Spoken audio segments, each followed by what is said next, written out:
Hi guys, आप लोगों का स्वागत है बीटीएस मॉन्स्टर स्पिरिट में। तो आज का पार्ट स्टार्ट करते हैं। लास्ट पार्ट में हमने देखा था कि युंगी कुकी को कैरी करके लेकर आता है और जिमिन अपनी फीलिंग्स के लिए कंफ्यूज रहता है और जंगकुक युंगी और कुकी के साथ युंगी और जिमिन के सामने बताता है कि उसको ये मैरिज नहीं करनी है और फिर इसके बाद अपने रूम में चले जाता है। तो अब स्टोरी को आगे बढ़ाते हैं और हम देखते हैं कुकी के रूम का सीन, जहाँ पर जंगकुक अपने रूम की लाइट्स बिल्कुल ही लाइट्स ऑफ को करके अपने वॉशरूम में बैठ के रो रहा है शावर के नीचे और बहुत ज़्यादा रो रहा है। और यहाँ पे मिसेस जॉन जंगकुक के लिए बहुत ज़्यादा वरीड हो रही हैं क्योंकि इस तरीके का एक्शन कभी जंगकुक की तरफ से मिसेस जॉन को मिला नहीं। यहाँ तक कि उसके डैड ने भी उसको बहुत कुछ पहले भी बहुत कुछ बोला है, बट जंगकुक ने कभी इस तरीके से रिएक्ट नहीं करा और आज जंगकुक कुछ ज़्यादा ही अजीब तरीके से रिएक्ट कर रहा है, इसलिए मिसेस जॉन बहुत ज़्यादा वरीड हैं। बट उनके वरीड होने का भी कोई फ़ायदा नहीं क्योंकि जंगकुक उनको अपनी बात बताएगा नहीं। ओके अब मैं बताती हूँ कि जंगकुक अपनी बात क्यों नहीं बताएगा, क्योंकि जंगकुक के साथ जो हुआ है वो बहुत कम लोग समझ सकते हैं जो बिल्कुल ही मतलब उस सिचुएशन से गुजरे हों। और माना कि वो मॉम है, वो हर चीज़ समझ सकते हैं, बट मॉम को और हर किसी को हर चीज़ पता चले और हर चीज़ बताई जाए ये ज़रूरी नहीं है ना।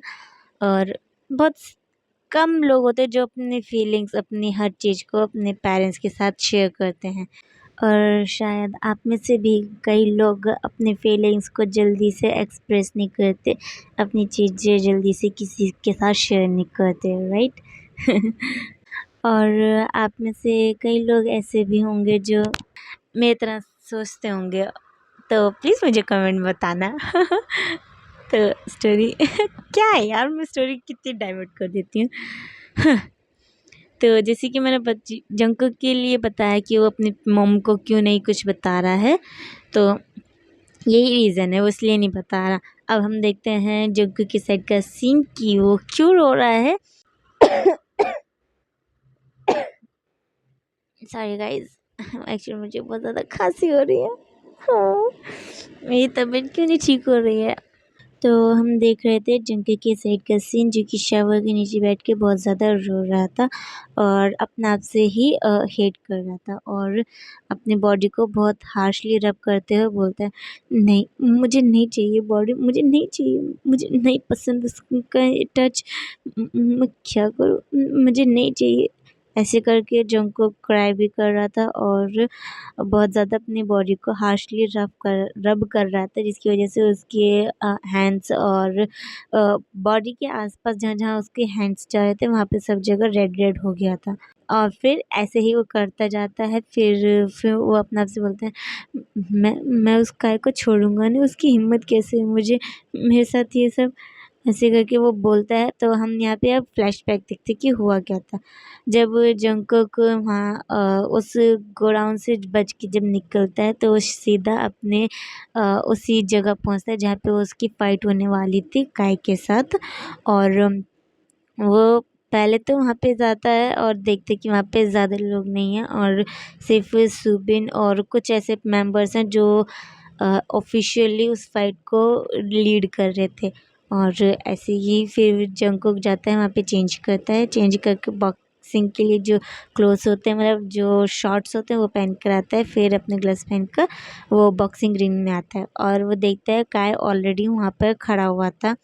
फिर जैसे ही वो देखता है उसको काय को देख के ना बिल्कुल अच्छी वाली फीलिंग नहीं आती है, उसकी तरफ से उसको बहुत गंदा सा फील होता है। और क्योंकि काय उसको एक बहुत गंदी सी स्मेल पास कर रहा था, उसे वो स्मेल बिल्कुल भी अच्छी नहीं लगती ऐसे करके वो काय को देखता है और वो अपना फेस बहुत डिस्गस्टिंग तरीके से बनाता है और अपने माइंड में बोलता है, इस काय को आज हुआ क्या, ये आज इस तरीके से स्माइल क्यों कर रहा है मुझे क्या, मुझे तो अपनी फ़ाइट जीतनी है और यहाँ से जाना है।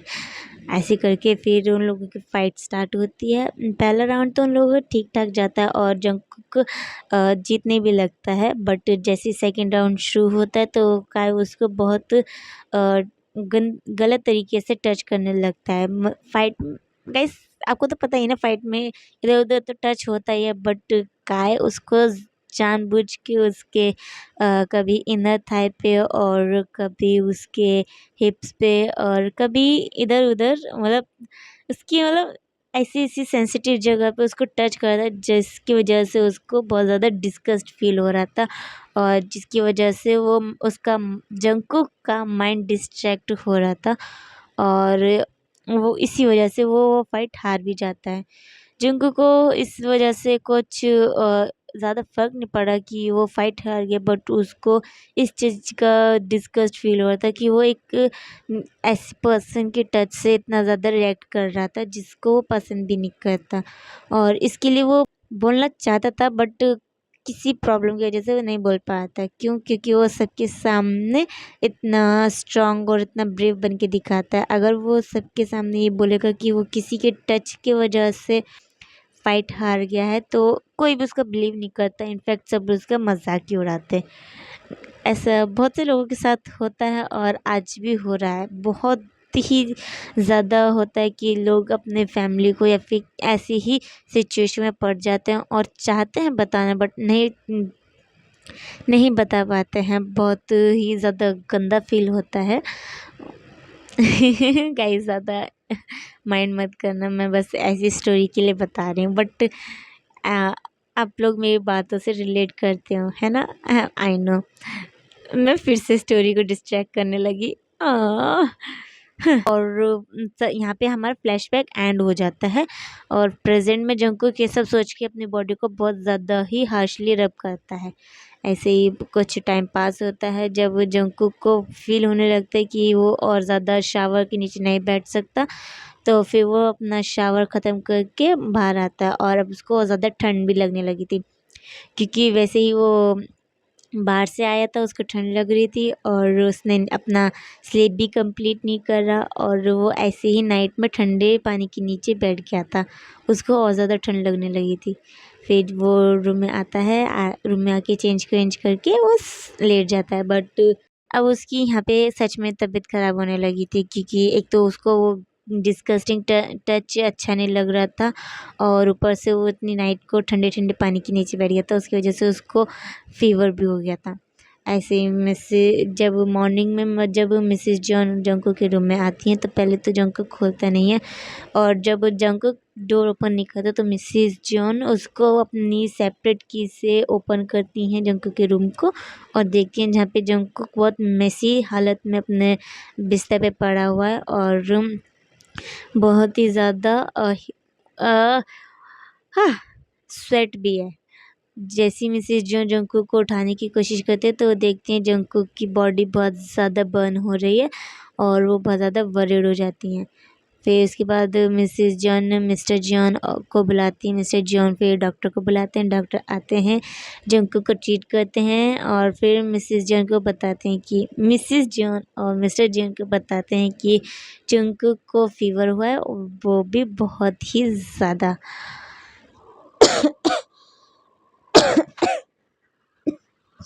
बहुत ही ज़्यादा फीवर हुआ है और उसको जल्द ही हॉस्पिटल में एडमिट करना पड़ेगा, क्योंकि उसका फीवर घर की ट्रीटमेंट से नहीं ख़त्म होगा। ऐसे फिर वो लोग जंकुक को लेके हॉस्पिटल जाते हैं और ये सारी बातें मेन मेंशन भी पहुंच जाती हैं। फिर जंकुक को तो अभी कुछ भी नहीं पता था कि उसके आसपास क्या हो रहा है और बस वो अपने ही ड्रीम में अपना आप को कैसे छुड़वाने की कोशिश कर रहा होता है। ऐसे फिर जब पूरा मेन परिवार और पूरा जॉन परिवार वहाँ पर आ जाता है, तो वो लोग देखते हैं कि मिस्टर मिसेस जॉन बाहर बाहर खड़े हैं, मतलब ओटी के बाहर खड़े हैं और जिमिन बोलता है मम मम कुकी कैसा है, वो ठीक है ना, वो क्या हुआ है उसको उसको ऐसे अचानक से फीवर कैसे हो गया। तभी मिसेस जॉन बोलती पता नहीं बेटा उसको कैसे फीवर हो गया, रात तक तो वो ठीक था, बट पता नहीं क्या हो गया।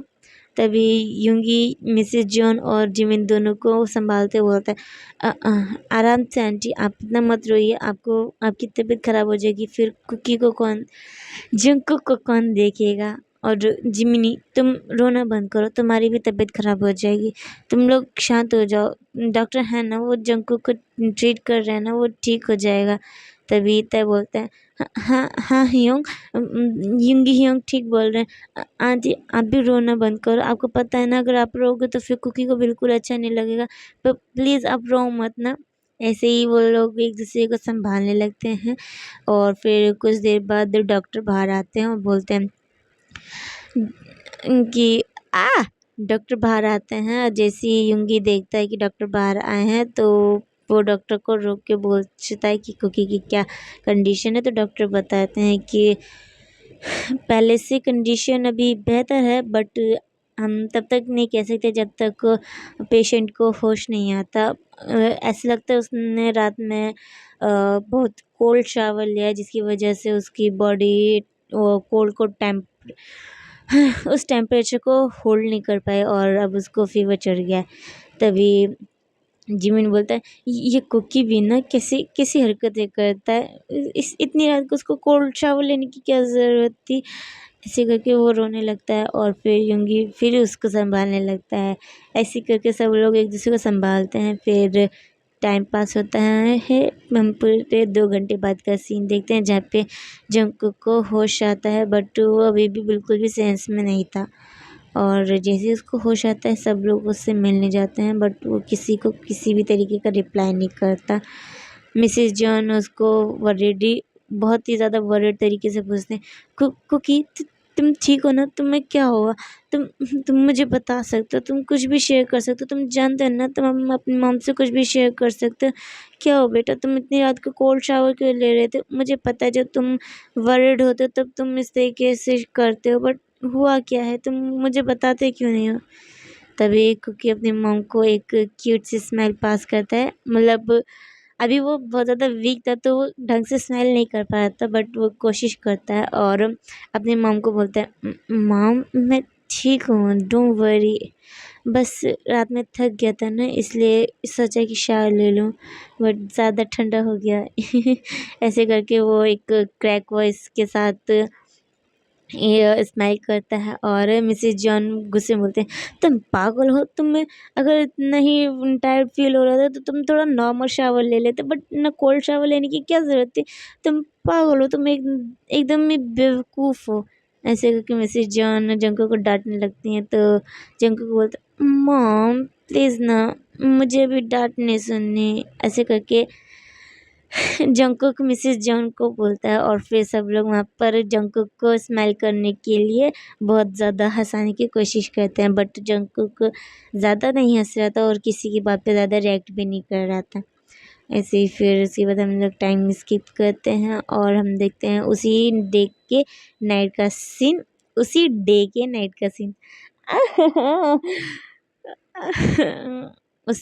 नाइट का सीन जंक जहाँ पर हॉस्पिटल में सिर्फ जंकुक, युनमिन और तय, ये 4 जने हैं और जंकुक कभी पीसफुली सो रहा है। तभी जिमिन बोलता है, यूनी तुम्हें क्या लगता है कुकी ने ये सब क्यों करा होगा। युंगी इससे पहले कोई रिप्लाई करता तभी तय बोलता है, ज़रूर जंकुक के साथ कुछ हुआ है योंग, मैं जानता हूँ मेरे कुकी को, वो ऐसा रिएक्ट कभी नहीं करता। और हाँ, फाइट की तो कोई बात ही नहीं है, अगर फाइट में वो हार भी जाता तब भी वो इस तरीके से रिएक्ट नहीं करता, ज़रूर उसके साथ कुछ गलत हुआ है। और इसका पता मैं खुद से लगाऊंगा, मैं उस सुमिन को छोड़ूंगा नहीं, उसकी हिम्मत कैसे हुई इस जंकुक को उस फाइट में बुलाने की, ज़रूर उसकी वजह से कुछ हुआ है। ऐसे करके जिमिन तेयोंग बहुत ज़्यादा बोल रहा होता तभी जिमिन गुस्से में बोलते हैं, सुबिन, ये कौन है सुबिन और किसके साथ फाइट हुई है कुकी की। तभी युंगी जिमिन को शांत करके बोलते हैं, मोची तुम शांत हो जाओ, मैंने कहा ना मैं हैंडल कर लूँगा, तुम्हें ज़्यादा वरीड होने की ज़रूरत नहीं है, मैं हैंडल कर लूँगा। तभी जिमिन जो युंगी की तरफ देख के बोलता है, क्या हैंडल कर लोगे, हाँ आज कुकी हॉस्पिटल में है, तुम कैसे इस तरीके से शांत रह सकते हो, हाँ तुम जानते हो मैं कुकी को कितना पसंद करता हूँ। कुकी मेरी जान है और तुम देख रहे हो वो अपना को किस तरीके से हर्ट कर रहा है। तभी यंगी बोलता है, जिमिन तुम शांत हो जाओ, वो हर्ट नहीं कर रहा, उसने कहा ना उसको टायर्ड फील हो रहा था, ये सब गलती से हो गया होगा। तभी जिमिन युंगी का कॉलर पकड़ के गुस्से में बोलते हैं, मिन युंगी मेरी बात ध्यान से सुनो, अगर कुकी को कुछ भी हो गया या फिर किसी भी वजह से मेरी मैरिज के साथ नहीं हुई तो तुम जानते हो मैं क्या करूँगा। ओके गाइस, तो ये पार्ट को यहीं पर ही एंड करते हैं और हम मिलते हैं अगले पार्ट में। Okay bye guys, toodles, tata Tata.